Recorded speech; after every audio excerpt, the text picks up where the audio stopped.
out at the Flight 93 crash site out in Shanksville, Pennsylvania. This is where, if you look straight out here, we're going to show you the geography of the site and the geography of the memorial that's going to be placed on it, the geometry of the memorial. If you get Richard, the cameraman, to zoom out there, you see that there's a flag out in the distance in that field.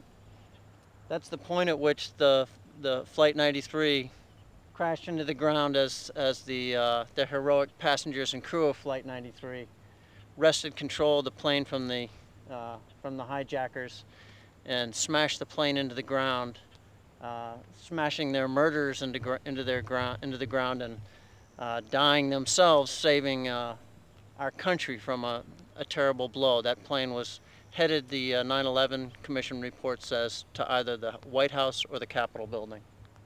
So what we're going to do is we're going to show you this, just the beauty of the site and the scale of what's going to be built here. And you're going to see, when you see this, some of why, a lot of why the families chose this design. It's a vast and beautiful structure that takes advantage of the vast beauty of this spot.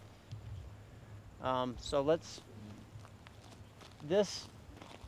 let me describe how this crash site is situated with respect to the memorial. The description that the architect gives of how the memorial is formed is that the flight path that Flight 93 followed to ground breaks the circle.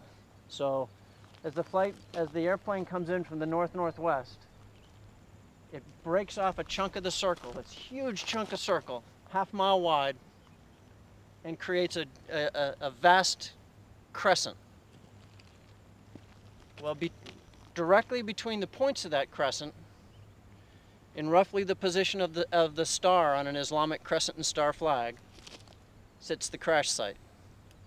What we're going to do is we're going to show you the magnitude, the vastness of this crescent and star configuration. So the star on the crescent and star flag is the crash site. And if you come down here a quarter mile, you come, Richard, just pan down, sweep down this quarter mile to about the last telephone pole down there on the street. Road. Road if you prefer. And you don't have to pan that slowly for people to get it. So that last telephone pole is about where this gigantic crescent is going to start. It's going to traverse about a mile. I'd have to calculate exactly what it is, but it's something like a mile and a half maybe. It's going to sweep along here, and it's going to cross at about the low point in the wetlands. You can see down here, Richard, swing across. There's a narrow portion in the wetlands down here. That's about where the crescent walkway is going to cut through the wetlands. And then it's going to sweep on up over this hillside. Richard, please sweep on up. This is for YouTube. It's got to be faster. It's going to sweep on up. Now this impressive machinery up here is is one of the drag lines for this was originally a coal strip mining site, and you can see it's often said that strip mining despoils the land. You can see how beautiful this land is in spite of having been strip mined, and the old drag line makes a beautiful ornament of its own. So the crescent will go up over the near ridge line.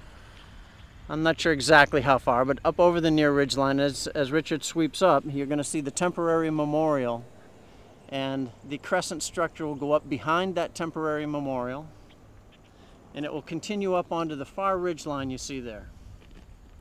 And it'll continue to sweep across that far ridge line until you come down to the area where you start to see some trees up on the ridge line. I'm not sure exactly where the terminus of the giant crescent is going to be, but somewhere, maybe where that largest of the individual trees that you see is. Now, from about the space, Richard, start back at the temporary memorial. If you go up to the part of the crescent that's going to be up behind the temporary memorial, what starts at that point is what's called the entry portal wall.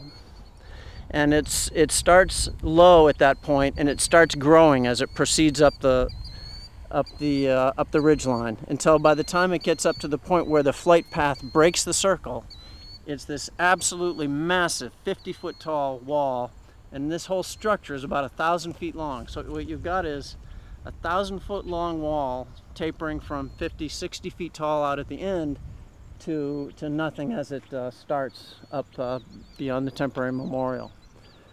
And as for the other substance of the structure, there's 40 memorial arbors. Each arbor itself is a complex structure.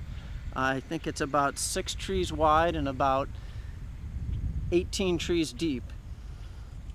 And these are all substantial sized trees. They're planted 30, 40 feet apart. So there's going to be 40 of these memorial groves. Actually, it's 38. They say that there's 40. Richard, why don't we go up again to this upper crescent tip, and then come about 5 degrees to the right of that. That's about where the first memorial grove is. And then the memorial groves continue until you're out probably at about the low point you see on the horizon there. So this is a fat rear section of the crescent that's lopsided compared to the central crescent. It's not symmetrical to the entire central crescent. If you want to see the meaning of that, you can go read my book, Crescent of Betrayal, which is available temporarily for free at crescentofbetrayal.com.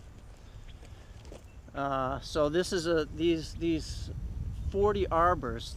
They are themselves these massive plantings of trees that are all orderly and have a regimented shape. There's regiments of trees going out there, and that's the impressive structure of this gigantic half-mile wide crescent and star flag.